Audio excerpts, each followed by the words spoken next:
در دنیای انسان ها بسیارند و یکی از آنها هست مثل همین میوه زیبا، خوشگفتار، خوشرفتار و از همه مهم از شهر انسانیت.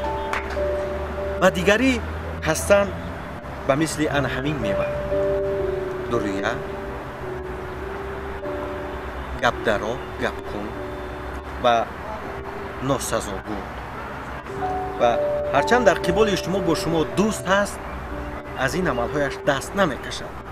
و مهمتر از همه چی است میدانید؟ اگر همین آدم مثل همین میوه اگر در درخت باشد و پخته رسد تربیه نغز یابد، مثل همین میوه می شود. و برای هر یکی شما دوستان عزیز، برای هر یکی شما توصیه می دهم که کوشش کنید، هرچند کوشش کنید که با همین گونه آدمان خوشگفتار و خوشرفتار دوست باشید. زیرا موقع جامعه شما را می تواند تغییر بدهد اگر شما این گونه باشید. با دوستی خوب نشستن خوب شدن است. بگذار همیشه خوب و خوش و خوشگفتار و خوشرفتار و از همه مهم از شهر انسانیت باشید و انسانها را دوست دارید و در دوستی و در صداقت رفیق وفادار باشید.